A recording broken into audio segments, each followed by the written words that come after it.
الشيطان الرجيم بسم الله الرحمن الرحيم ومن أراد الآخرة وسعى لها سعيها وهو مؤمن فأولئك كان سعيهم مشكورا نحمده ونصلي على رسوله الكريم اما بعد فاعوذ بالله من الشيطان الرجيم بسم الله الرحمن الرحيم ومن اراد الاخرة وسعى لها سعيها وهو مؤمن فاولئك كان سعيهم مشكورا قال رب اشرح لي صدري ويسر لي امري واحلل عقدة من لساني يفقهوا قولي۔ آج کا یہ جو ہمارا چھوٹا سا درس کا سیشن ہے یہ سورہ اسراء کی آیت نمبر 19 ہے جو میں نے آپ کے سامنے تلاوت کی۔ اس میں اللہ تعالیٰ فرماتے ہیں اور جو شخص آخرت کا خواستگار ہوا اور اس نے اس کے لیے اتنی ہی کوشش کی کہ جو اس کے لائق ہے اور وہ مومن بھی ہو تو ایسے لوگوں کی کوشش ٹھکانے لگتی ہے۔ اچھا، یہ جو آیت ہے یہ بڑی ہی ایک پیاری آیت ہے کہ ہم اپنی زندگی کے اندر دیکھتے ہیں کہ ہر انسان اللہ کو خوش کرنا چاہتا ہے، ہر انسان آخرت میں بھلائی چاہتا ہے۔ اس آیت کے اندر اللہ تعالیٰ ہم لوگوں کو ایک ایسا سیکرٹ بتا رہے ہیں، آپ سمجھیں کہ جو کہ 4 سٹیپ فارمولا جس کے اندر اللہ تعالیٰ نے ہمیں یہ کہا کہ اگر آپ میں یہ چیزیں ہو جائیں تو یہ وہ شخص ہوگا کہ جس کی جو تمام کوشش ہے وہ کیا ہوگی، مشکورہ ہوگی، کہ اللہ تعالیٰ اس کی وہ کریں گے، اس کی وہ قدردانی کریں گے اس کی کوشش کی۔ تو یہ چیزیں ہیں جو کہ ہم نے سیکھنی ہے۔ اس سے پچھلی آیت کے اندر اللہ تعالیٰ کیا کہتے ہیں، یہ پہلے تو اللہ تعالیٰ نے اس بندے کا ذکر کیا جو آخرت چاہتا ہے اور اس کے لیے پھر اس کو کیا کیا کرنا پڑے گا، اور یہ اس سے پچھلی آیت کے اندر اللہ تعالیٰ نے ذکر کیا کہ اب وہ شخص ہے کہ جو کہ آخرت نہیں چاہتا، اس کو بس جلدی ملنے والی چیز چاہیے، اس کو بس دنیا ہی چاہیے۔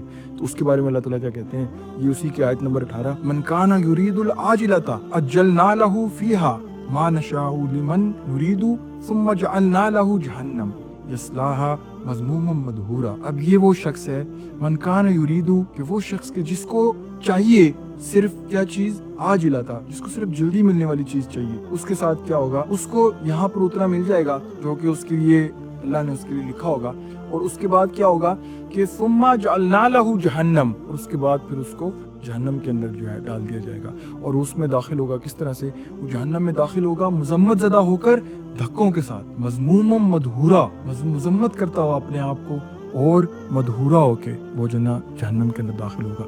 تو یہ وہ شخص ہے کہ جس کو آخرت میں کچھ نہیں چاہیے تھا، اس کو صرف دنیا کے اندر ہی چیزیں چاہیے تھی۔ اللہ تعالیٰ نے ہمارے ساتھ بڑا ہی سمپل سودا کیا ہے۔ وہ شخص کہ جو کہ آخرت میں چاہتا ہے کوئی چیز اس کو آخرت میں ملے گی، اور وہ شخص جو کہ دنیا میں چاہتا ہے بے شک وہ اچھائی کر رہا ہو اپنی طرف سے، وہ بڑے اچھے کام کر رہا ہو، لیکن اس کو اس کا کام دنیا کے اندر مل جائے گا، کیونکہ اس کو آخرت میں وہ چاہیے ہی نہیں تھا۔ وہ بے شک نماز پڑھ رہا ہے، لوگوں کو دکھانے کے لیے پڑھ رہا ہے، وہ بے شک درس دے رہا ہے، دنیا کے اندر ہی کسی چیز کے لیے وہ کر رہا ہے، اگر اس کو آخرت میں وہ چیز نہیں چاہیے، اپنے سامنے وہ اس کو نہیں پانا چاہتا اور وہ دنیا کے طلبگار ہے، تو اس کو اللہ تعالیٰ دنیا کے اندر وہ چیز دے دیں گے، لیکن آخرت کے اندر وہ مذموم و مدحورا ہو کے اس جہنم کے اندر داخل ہوگا، دھکے کھاتا ہوا اور اپنے آپ کو مذمت کرتا ہوا کہ کاش میں نے وہ فیصلہ اپنی زندگی میں صحیح کیا ہوتا، اپنی زندگی کے اندر اپنی آخرت کو اپنی پرائرٹی بنایا ہوتا۔ تو یہاں پر اللہ تعالیٰ نے ہمیں اس کا بتایا۔ پھر یہ جو آج بیسیکلی جو ہماری آیت ہے اس میں اللہ تعالیٰ نے فرمایا، جو اگلی اس کی آیت ہے اس میں اللہ تعالیٰ نے فرمایا ومن اراد الاخرۃ، اور جس شخص نے آخرت کا ارادہ کر لیا، اس نے سوچ لیا کہ میں نے آخرت کو اوپر رکھنا ہے، تو مجھے دنیا اور آخرت کے اندر ڈیسائیڈ کرنا پڑے گا، تو میں نے اپنی آخرت کو اوپر رکھنا ہے، وسعی لہا، اور اس کے بعد پھر اس نے اس کے لیے یہ جو سعی ہے یہ بیسیکلی صحیح سے نکلا ہے، جس طرح ہم لوگ ادھر جاتے ہیں نا خانہ کعبہ کے اندر حج میں ہم لوگ صحیح کرتے ہیں اس کے ارد گرد، خانہ کعبہ کے ارد گرد، تو یہاں پر اللہ تعالیٰ نے اسی کا ذکر کیا، اور اس کی جو وہ صحیح ہے، اس کی وہ جو بھاگ دوڑ ہے وہ کس طرح کی ہے، جتنی کی اس کو ریکوائرڈ ہے، تو پھر کیا ہوگا، وہ ہوا مومن، اور وہ پھر مومنوں میں سے بھی ہوا، تو پھر اس کے لیے کیا ہوگا، فاولئک کان سعیہم مشکورا، یہ وہ شخص ہے کہ جس کی صحیح کو اللہ تعالیٰ جو نا وہ قدردانی کریں گے۔ اب اس میں 4 چیزیں اللہ تعالیٰ نے ہم لوگوں کو بتائی۔ پہلی چیز ارادہ کرنا، آپ کا ارادہ ہو، آپ نے اپنی زندگی کے اندر ارادہ کرنا ہے کہ میرے لیے آخرت پرائرٹی ہے۔ یہ ایسے سوچے سمجھے بغیر نہیں ہوگا کام، بس آپ چلتے رہیں اور سوچے میں اچھے کام بھی کر رہا ہوں، اور یہ آپ نے اپنی زندگی میں ایک کانشیس ڈیسیجن لینا ہے سب سے پہلے کہ میرے لیے آخرت اوپر ہے اور دنیا نیچے ہے۔ اگر مجھے ان دونوں میں سے چوز کرنا پڑے گا تو میں آخرت والی چیز کو چوز کروں گا، یہ آپ کی پہلی چیز ہے۔ دوسرا وہ سعی لہا، اور پھر وہ آپ نے اس کے لیے کوشش کرنی ہے، اس کے بعد اگلا کیا ہے، سعیہا، اس طرح کی کوشش کہ جو کہ اس کے لیے ریکوائرڈ ہے، اتنی مخلص کوشش کرنی ہے، یہ نہیں کہ بس وہ انگلی کٹا کے شہیدوں میں نام لکھوا لیا، آپ نے اس کے لیے اتنی ہی کوشش کرنی ہے کہ جو کہ آخرت کے لیے آپ کے لیے ریکوائرڈ ہے. آپ دنیا کے لیے کوشش کرتے ہیں نا, آپ اتنی کوشش کرتے ہیں, آپ کو پتا ہوتا ہے کہ یہ اسٹیپس نہیں لوں گا تو مجھے یہ رزلٹ نہیں ملے گا, یہ بزنس کی کامیابی کے لیے مجھے یہ 4 اسٹیپس لینے پڑیں گے ورنہ یہ چیز میں اچیو نہیں کر سکوں گا. آپ اس کے لیے پھر اتنی ہی کوشش کرتے ہیں. اسی طرح آپ کو آخرت کے لیے اتنی ہی کوشش کرنی پڑے گی کہ اگر میں یہ 4-5 اسٹیپ اپنی زندگی میں نہیں لوں گا تو میں آخرت میں وہ کامیابی حاصل نہیں کر سکوں گا.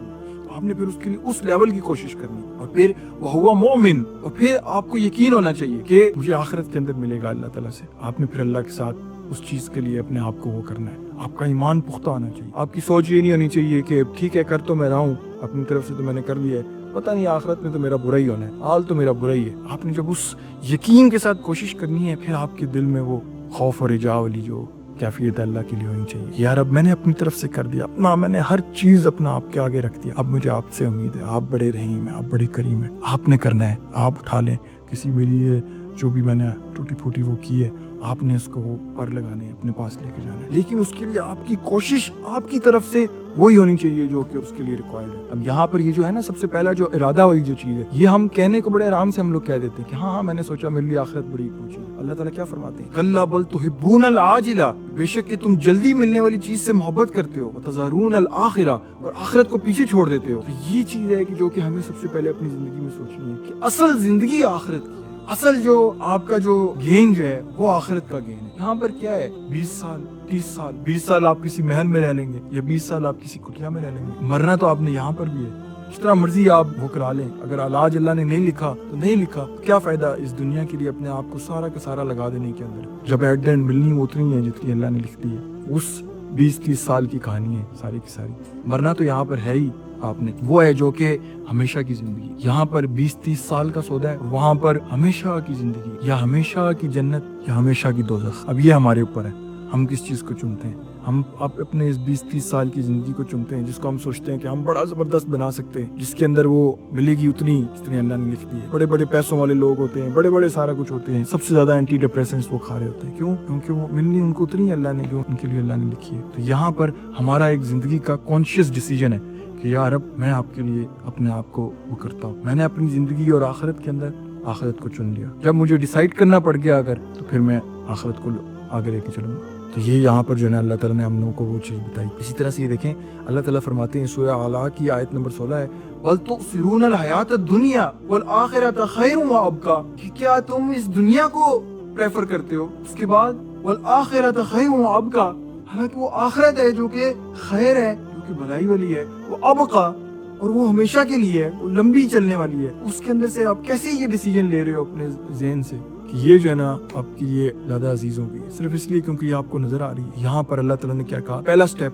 آپ نے ارادہ کر لیا اپنے لیے, آخرت کا ارادہ آپ نے کر لیا. اب یہ دیکھیں, اگر آخرت پہ یقین ہوگا تو قرآن پر عمل ہوگا. اگر آپ کو آخرت پہ یقین ہوگا تو پھر آپ اللہ کے وہ بتائے ہوئے جو مشکل فیصلے لینے ہوں گے آپ وہ لیں گے. ورنہ آپ کے دعوے ہوں گے, آپ کی بڑا وہ ہوگا, لیکن عمل نہیں ہوگا. آپ کی زندگی کے اندر اس کے اوپر عمل نہیں ہوگا. کہ آپ کے دل میں اللہ کی حاضری کا احساس ہونا چاہیے. آپ کو یہ پتا ہونا چاہیے کہ میری جواب دہی ہونی ہے. آپ کو یہ احساس ہونا چاہیے کہ میری پوچھ گچھ ہونی ہے. آپ کو یہ احساس ہونا چاہیے کہ سزا اور جزا کا دن آ جانا ہے. آج میں یہاں کسی کے ساتھ برا کر جاؤں, یہیں پر فکس کر جاؤں, یہیں پر معافی مانگ لوں, یہیں پر اپنا وہ جو بھی ہے معاملات ان کو سیدھا کر لوں. کوئی کسی نے بدلہ لینا یہیں پر لے جائے. یہ چیزیں ہیں جو کہ ہم دیکھتے ہیں کہ آخرت کی یقین جب انسان کے اندر ہوتا ہے تو وہ اس طریقے سے کرے گا. ورنہ وہ جلوس نکال رہا ہوگا, وہ میلاد نکال رہا ہوگا, وہ محفلیں کر رہا ہوگا, وہ بڑا کچھ وہ عشق رسول کے دعوے کر رہا ہوگا, بڑی بڑی چیزیں کر رہا ہوگا, لیکن عمل نہیں ہوگا زندگی کے اندر. اپنی زندگی کو چینج کرنے کی جہاں باری آئے گی وہاں پر جو ہے نا وہ انسان شارٹ کر جائے گا اپنے آپ کو. تو یہ ہے وہ چیز جو کہ ہم اس کے اندر دیکھتے ہیں. اب یہاں پر ہر شخص کے لیے ضروری ہے یہ جو اللہ نے کہا ومن اراد الآخرہ, کہ اب آپ نے اگر ارادہ کر لیا نا آخرت کا, اب آپ اپنی زندگی میں سوچیں, اپنے آپ کو ٹٹولیں, اپنے گریبان میں جھانک کے دیکھیں, کیا میں آخرت کا طلبگار ہوں یا پھر میں دنیا کا طلبگار ہوں. کیا میں آخرت کے لیے اتنی محنت کر رہا ہوں جتنی میں دنیا کے لیے کرتا ہوں. کیا میں جب سو رہا ہوتا ہوں میرے پاؤں تھکے ہوتے ہیں اس آخرت کے لیے محنت کرتے کرتے. دنیا کے لیے تو میں جب کام سے آتا ہوں میں بڑا سوکت وہ ہوتا ہوں. گرمی میں جس طرح میں دنیا کے لیے بھاگ دوڑ کر رہا ہوتا ہوں, مجھے پیاس لگی ہوتی ہے, کبھی ادھر جا رہے ایک شہر کبھی دوسرے شہر, کبھی کچھ چیزیں کبھی کچھ. کیا آخرت کے لیے مجھے اسی قسم کی پیاس لگی ہوتی ہے؟ کیا میرے وہ پسینے آخرت کے لیے نکل رہے ہوتے ہیں؟ یہ ہے جو کہ آپ نے اپنی زندگی کا بار بار حساب لگانا کہ میں آخرت کے لیے کیا کر رہا ہوں اور میں نے دنیا کے لیے کیا کیا. دنیا کے لیے تو میں نے اتنا کیا کہ میں پورا خاندان جو ہے نا وہ میں لے کے چل رہا ہوں. آخرت کے لیے میں نے اتنا نہیں کیا کہ میں عربی سیکھ سکوں. آخرت کے لیے میں نے اتنا نہیں کیا کہ میں نے قرآن کو سمجھوں پورے کے پورے کو. کہ دنیا میں نے اتنی کی کہ میں نے عربی انگلش اتنی سیکھی کہ میں لوگوں کو پڑھا سکتا ہوں. آخرت کے لیے اتنا نہیں کر سکا کہ عربی کو میں اس طریقے سے پڑھوں کہ قرآن پڑھوں تو مجھے سمجھ میں ہے, نماز میں پڑھوں تو میں اس چیز کو سمجھ سکوں. یہ ہر انسان نے اپنے آپ کو ٹٹولنا ہے. دعویٰ انسان کر لیتا ہے لیکن اس کے بعد آپ نے اس کا پریکٹیکل ریئلٹی چیک کرنا ہے کہ واقعی یہ ایسا ہے یا پھر نہیں ہے. رسول اللہ صلی اللہ علیہ وسلم کیا فرماتے ہیں, یہ صحیح بخاری کی حدیث نمبر 6416 ہے, کن فی الدنیا کأنک غریب او عابر السبیل, کہ دنیا میں ایسے رہو کہ جیسے کہ کوئی اجنبی ہو یا پھر کوئی راہ گزار ہو, چلنے والا مسافر. تو یہ چیز ہم لوگ دیکھتے ہیں کہ ہمیں یہ چیز کا احساس ہو کہ یہ دنیا ہمارا ٹھکانہ نہیں ہے, یہ دنیا ہماری منزل نہیں ہے, یہ دنیا ہمارا گھر نہیں ہے. ہمارا آخرت میں جو گھر ہے وہ اللہ نے جو ہمارا ہمیشہ کے لیے بنایا وہ ہمارا گھر ہے. تو اللہ تعالیٰ ہم لوگوں کو اس جگہ پہ صحیح پہنچنے کی وہ کرے. اچھا اب یہاں پر اس کا تھوڑا سا ہم لوگ وہ لغوی معنی میں دیکھتے ہیں. سب سے پہلے اللہ تعالیٰ نے فرمایا وہ من و اور من جو بھی جو کوئی بھی اراد الآخرہ. اچھا یہ جو ارادہ ہے یہ پاسٹ ٹینس میں ہے کہ جس نے ارادہ کر لیا, یہ گزرے ہوئے زمانے کے اندر اللہ تعالیٰ نے اس کا ذکر کیا, جس نے ارادہ کر لیا وسعی لہا, اور پھر اس کے بعد کوشش کی اس طرح کی کوشش کہ جو کہ اس کے لیے ریکوائرڈ تھی. یہ بھی پاسٹ ٹینس کے اندر اللہ تعالیٰ نے اس کا ذکر کیا اس کوشش کا. تو یہ دو کاموں کا اللہ نے بتایا کہ جس نے ارادہ کر لیا اور اس کے بعد کوشش کر لی, وہ ہوا مومن. اچھا یہ جو ہے یہ آپ کا وہ ہوا مومن والا جو پارٹ ہے یہ ایکٹیو پارٹیسپل ناؤن ہے. اب یہ اس میں فائل کہ آپ نے یہ اس وقت موجود ہے آپ کے اندر وہ مومن. اب آپ کو یقین اس وقت بھی ہے, وہ کام آپ نے پہلے کر لیے تھے, وہ کوشش آپ نے پہلے کی تھی, وہ سارا کچھ, اور یہ آپ کو جو یقین ہے یہ آپ کو موجود ہے اس کے اندر, اس کام کو کرتے وقت مومن ہے آپ کو یقین ہے اس چیز کے اوپر. اس کے دو معنی, ایک تو یہ کہ وہ ہوا مومن کہ یہ مومنوں میں سے ہے, وہ انسان وہ ہے کہ جو کہ اس چیز کے اوپر ایمان اس کے اندر داخل ہو چکا ہے. دوسرا اس چیز کے اوپر بھی جس کو اس کے اوپر یقین ہے اپنے ان کیے ہوئے کاموں کے اوپر, اس کو یہ ہے کہ یار اب میں یہ سارے کے سارے کام آپ کے لیے کر رہا ہوں, آخرت کے لیے کر رہا ہوں. اللہ کی رحمت کے بغیر تو آپ کے کیے ہوئے کام بھی ایکسیپٹ نہیں, لیکن آپ کو یہ یقین ہے کہ میرے یہ جو جتنے کام ہیں کہ میں ہاف ہارٹیڈلی نہیں کر رہا. آپ نے جب کسی بورڈ میں ٹاپ کرنا ہوتا ہے نا تو آپ ہاف ہارٹیڈلی پڑھائی نہیں کرتے کہ ہاں ٹھیک ہے پڑھ تو میں رہا ہوں لیکن پتہ نہیں میں نے پاس ہونا نہیں ہونا. آپ کو پتہ ہوتا ہے میں نے اپنی طرف سے جان لگا دینی, میں نے اپنی طرف سے دن محنت کرنی ہے, رات محنت کرنی ہے, اتنی دفعہ پریکٹس کرنی ہے, اتنی دفعہ میں نے پری ایگزام کے ٹیسٹ دینے ہیں, اتنی دفعہ میں نے فلانا کام کرنا ہے. آپ پوری کوشش ایسی کوشش کرتے ہیں کہ جو کہ آپ کی طرف سے جو نا وہ ہوتی ہے. پھر آپ کو ہوتا ہے کہ اب اللہ جانے اللہ خیر کرے آگے ایگزام میں کیا ہے. تو یہ وہ کوشش ہے کہ آپ نے اپنی طرف سے نا وہ لگا دیا, پھر آپ کو اللہ کے آگے اپنے آپ کو رکھ دیا کہ یار اب میں نے اپنی طرف سے تو کیا, اب آپ اس کو اپنی بارگاہ میں اس کو ایکسیپٹ کر رہے ہیں. یہاں پر یہ اس چیز کا اللہ تعالیٰ نے ذکر کیا. اچھا پھر دوسرا ایک اور چیز, یہ جو سعی ہے نا بیسیکلی یہ ایسی بہادر ہے جو کہ سنت کے مطابق ہے, جو کہ رسول اللہ صلی اللہ علیہ وسلم نے کی ہوئی ہے. یہ وہ مقبول سنت ہے. جیسے میں نے ذکر کیا نا کہ یہ نہیں کہ انگلی کٹا کے تو شہیدوں میں انسان اپنا نام لکھوانے کی کوشش کرے. ہاں ٹھیک ہے میں نے کیا تو ہے نا, میں نے تو آخرت کے لیے بہت کوشش کر لی. یہ یہاں پر جو نا وہ چنگ ہے جس کا ذکر کیا گیا. رسول اللہ صلی اللہ علیہ وسلم نے یہاں پر فرمایا سنن ابن ماجہ کے اندر, رسول اللہ صلی اللہ علیہ وسلم فرماتے ہیں جس کو دنیا کی فکر لگی ہوگی اللہ تعالیٰ اس کے معاملات کو اس کے لیے تنگ کر دے گا اور محتاجی کو اس کے سامنے لے آئیں گے, فقر کو اس کے سامنے آنکھوں کے سامنے لے آئیں گے, اور اس کے لیے دنیا صرف اتنی ہی ملے گی جو اس کے حصے میں لکھ دی گئی ہوگی. اور جس کا مقصود آخرت ہو اللہ تعالیٰ اس کے معاملات کو ٹھیک کر دے گا اور اس کے دل کو بے نیازی عطا کر دے گا اور دنیا اس کے پاس ناک رگڑتی ہوئی جائے گی. اب یہ دیکھیں یہ چیز یہ سنن ابن ماجہ کی حدیث نمبر 4105, یہ اتنی پیاری حدیث ہے. رسول اللہ صلی اللہ علیہ وسلم نے اس کے اندر ہمارا وہ بتا دیا کہ اگر آپ دنیا کے پیچھے بھاگیں گے تو آپ ذلیل و خوار ہوتے رہیں گے, ملے گی آپ کو اتنی جتنی اللہ نے آپ کو لکھی ہے. اگر آپ اللہ کے پیچھے بھاگیں گے تو اللہ تعالیٰ آپ کے دل کو بے نیاز کر دیں گے اور دنیا آپ کے لیے ناک رگڑتی ہوئی آئے گی. یہ ہم دیکھتے ہیں صحابہ کی زندگیوں کے اندر, وہ لوگوں کو دنیا کے خواستگار نہیں تھے, ان کو آخرت چاہیے تھی. حضرت عمر رضی اللہ تعالیٰ عنہ وہ بیٹھے ہوئے کسی درخت کے نیچے اپنا پتھر کو اپنا تکیہ بنا کر, اور وہ کیا ہے امیر المومنین ہے, ایک سلطنت ہے جس کے جناب وہ بادشاہ ہیں. تو یہ کیا ہے کہ ان کو دنیا نہیں چاہیے تھی لیکن اللہ نے ان کے سامنے دنیا کیسے لا کے رکھ دی. تو یہ ہے جو کہ چیز ہماری زندگیوں کے اندر بھی ہے. ہم دنیا کے پیچھے بھاگ رہے ہوتے ہیں, بھاگتے ہیں اور آخر میں جناب ہم لوگوں کو محسوس ہوتا ہے کہ ہمارے پاس تو کچھ بھی نہیں.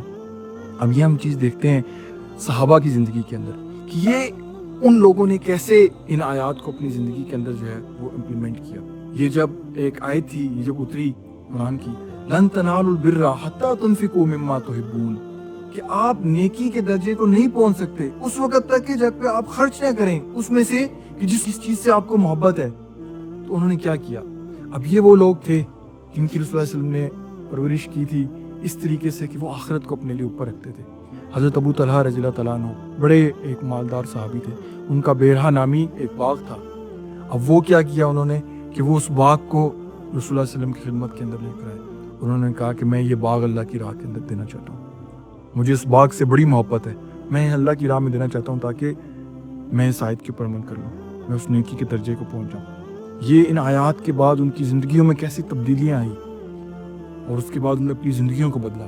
یہ ایسی ہے جیسے آج کسی کا گلبرگ گرین میں کوئی یا کسی اور سوسائٹی کے اندر بڑے ہی کوئی پلاٹ ہو 10 کنال کا اور وہ جناب کہے کہ میں نے یہ اللہ کی راہ کے اندر دینا ہے، تو آپ سوچیں کہ آپ یہ فیصلہ کریں گے آپ کے لیے دنیا زیادہ امپورٹنٹ ہے یا آپ کے لیے آخرت زیادہ امپورٹنٹ ہے؟ اس طرح حضرت عمر رضی اللہ تعالیٰ عنہ رسول اللہ صلی اللہ علیہ وسلم کے پاس آئے، انہوں نے اپنی خیبر کی زمین تھی وہ رسول اللہ صلی اللہ علیہ وسلم کو کہا کہ میں آپ کو یہ دینا چاہتا ہوں اللہ کی راہ کے اندر۔ رسول اللہ صلی اللہ علیہ وسلم نے کہا کہ جناب آپ جو ہیں اس کے جو پھل ہیں وہ آپ دے دیں۔ یہ ایسی ہے جیسے کسی شخص کا ریسٹورنٹ ہو اور اس کی جتنی بھی اس میں سے پروفٹ ہوتا ہو وہ سب اللہ کے نام میں وہ دیتا ہے۔ یہ وہ چیزیں ہیں جو کہ ہم دیکھتے ہیں۔ اس طرح حضرت زید بن حارثہ رضی اللہ تعالیٰ عنہ، ان کا ایک گھوڑا تھا، وہ ان کے بڑے دل عزیز تھا، اور گھوڑے جو ہے نا ایسے ہوتے تھے پرانے زمانے میں، آج جیسے کسی کی گاڑی ہو، کوئی ٹویوٹا GLI ہو یا کوئی اور اس طرح گاڑی ہو، تو وہ انسان جو ہے نا جا کے وہ اپنی چابی اللہ کی راہ میں کسی کو دے رہے ہیں۔ تو یہ آج ہم سوچتے ہیں نا تو ہمیں یہ مشکل لگتی ہیں چیزیں، لیکن یہ وہ لوگ تھے کہ جنہوں نے آخرت کو واقعی اوپر کر دیا تھا اپنی دنیا سے، تاکہ انہوں نے اپنے آپ کو باور کرایا کہ مجھے اس چیز سے محبت ہے تو یہ تو میں نے دینی ہے اللہ کی راہ میں، تو میں نے اللہ کی راہ میں خرچ کرنا ہی کرنا ہے،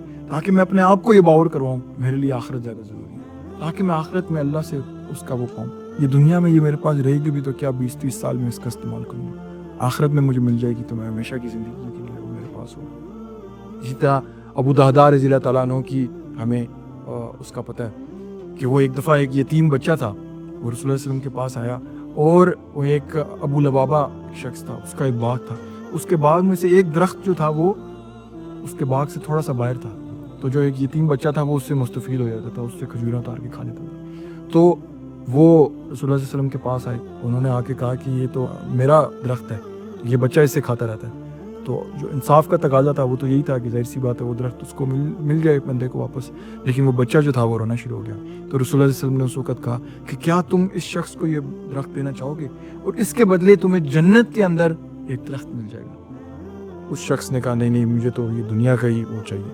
وہاں پہ ابو دہدہ رضی اللہ تعالیٰ عنہ بیٹھے ہوئے تھے، انہوں نے کہا یا رسول اللہ صلی اللہ علیہ وسلم کیا میرے لیے بھی یہ اسی طرح سے ہی ہے یہ آفر؟ تو جب انہوں نے کہا جی بالکل آپ کے لیے بھی اسی طرح سے ہے، وہ ابو دہدہ اس شخص کے پاس گئے اور اس کو انہوں نے اپنے 400 درختوں کے باغ کو آفر کیا کہ تمہاری کیا رائے ہے میرے اس 400 درختوں کے باغ کے بارے میں جو کہ بڑا ہی زبردست پھل دینے والے ہیں۔ تو اس نے کہا کہ آپ کے باغ کی تو کیا ہی بات ہے، وہ تو عرب کے اندر مشہور ہے، تو اگر وہ مجھے مل جائے تو بہت بڑی بات ہے۔ تو انہوں نے کہا ٹھیک ہے میں ایسے ایک درخت کے بدلے میں اس کو آپ کو دیتا ہوں۔ انہوں نے کہا ٹھیک ہے آپ یہ وہ ایک درخت ہے وہ 400 درخت ہے، مجھے 400 درخت چاہیے۔ اور وہ دادا جو تھے انہوں نے اپنے ان 400 درختوں کا باغ اس سے ایک درخت کے لیے دے دیا، کیونکہ ان کو پتا ہے مجھے جنت کے اندر وہ درخت ملے گا کہ جس سے جو ہے میں اپنے وہ پھل اتار کے کھاؤں گا۔ اور رسول اللہ صلی اللہ علیہ وسلم نے اس کے بعد بتایا کہ جب وہ جنگ احد کے اندر شہید ہو گئے تو رسول اللہ صلی اللہ علیہ وسلم ان کے پاس آئے اور ان کو دیکھا تو انہوں نے ان کو کہا کہ کتنے ہی درخت ہیں ابو دہدہ کے لیے جنت کے اندر، کتنے ہی درخت ہیں ابو دہدہ کے لیے جنت کے اندر، کتنے ہی درخت ہیں ابو دہدہ کے لیے جنت کے اندر، 3 دفعہ انہوں نے فرمایا۔ تو یہ دیکھیں یہ وہ لوگ تھے کہ جن کو یقین تھا، یہ مومن تھا، مومن ہونا یہ چیز ہے کہ آپ کو یقین ہو کہ یار یہ مجھے آخرت کے اندر اللہ نے مجھے اس طرح سے کرنا ہے، رسول اللہ صلی اللہ علیہ وسلم کا کوئی وعدہ ہے تو وہ پورا ہوگا، میرا کام ہے میں وہ کروں جو انہوں نے مجھے کرنے کے لیے کہا ہے، میں اللہ کے حکموں کے اوپر اس طرح سے چلوں، آگے اللہ تعالیٰ پھر اپنے بندوں کو ضائع نہیں کرتے۔ تو یہ چیزیں جو کہ ہم سیکھتے ہیں ان سے۔ اسی طرح سنن ابو داؤد کے اندر حدیث ہے 4800، رسول اللہ صلی اللہ علیہ وسلم فرماتے ہیں کہ اگر ایک آدمی جنت کے اطراف کے ایک گھر کی ضمانت دیتا ہوں جو کہ حق پر ہونے کے باوجود جھگڑے کو چھوڑ دے۔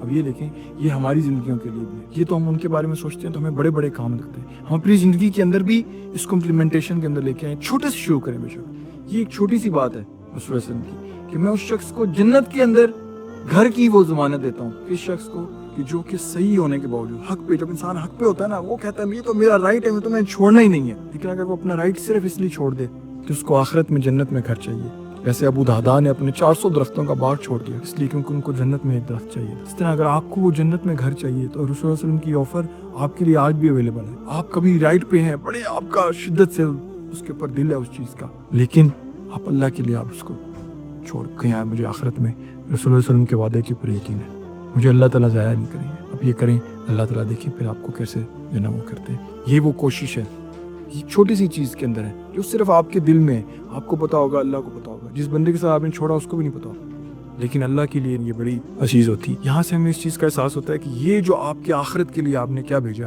یہ بڑا ہی امپورٹنٹ چیز. یہ قرآن کی آیات میں آپ کے سامنے پڑھتا ہوں. اللہ تعالیٰ فرماتے ہیں وَإِذَا الصُّحُفُ نُشِرَتْ، اور جب نامہ اعمال کھول دیا جائے گا. وَإِذَا السَّمَاءُ كُشِطَتْ، اور جب آسمان کی کھال اتار دی جائے گی. وَإِذَا الْجَحِيمُ سُعِّرَتْ، اور جب آگ کو بڑھایا جائے گا، جہنم کو بڑھایا جائے گا. وَإِذَا الْجَنَّةُ أُزْلِفَتْ، اور پھر جب جنت کو قریب لے کے آیا جائے گا. عَلِمَتْ نَفْسٌ مَا أَحْضَرَتْ، اس دن ہر انسان یہ جان لے گا کہ اس نے آخرت کے لیے کیا بھیجا. یہ وقت آنے والا ہے ہم لوگوں کے لیے، یہ ہے کہ ہم لوگ اس وقت آخرت کے لیے کچھ اللہ کے لیے اچھا بھیجا ہو. ہم نے وہ چیزیں بھیجی ہوں کہ جو ہم آخرت میں اپنے لیے اپنے آگے پالیں. ہماری ساری بھاگ دوڑ صرف اس دنیا کے لیے ہی نہ ہو. آج کے ہمارے اس چھوٹے سے درس میں صرف یہی بات تھی کہ اللہ تعالیٰ نے فرمایا وَمَنْ أَرَادَ الْآخِرَةَ وَسَعَى لَهَا، وہ شخص کہ جس نے آخرت کا ارادہ کر لیا اور اس کے بعد اس نے اس کے لیے کوشش کی، سعیہا، ایسی کوشش جو اس کے لیے ریکوائرڈ تھی، وَهُوَ مُؤْمِنٌ، اور پھر اس نے وہ مومن بھی ہوا، فَأُولَٰئِکَ كَانَ سَعْیُهُم مَشْکُورًا، تو یہ وہ شخص ہے کہ جس کی کوشش کو اللہ تعالیٰ مشکورہ کریں گے، اس کی قدردانی کر لیں گے. اللہ تعالیٰ سے دعا ہے کہ اللہ تعالیٰ ہمیں اپنے ان لوگوں کے اندر شامل کریں جو کہ ان کی کوششوں کو قبول فرمایا جائے. میرے لیے بھی دعا کریے کہ میرے جو بھی کوششیں ہیں ان کو اللہ تعالیٰ قبول کرے. میرے والدین کے لیے، سب کے لیے، سب کو اپنی دعاؤں میں یاد رکھے. بہت شکریہ. وآخر دعوانا الحمدللہ رب العالمین.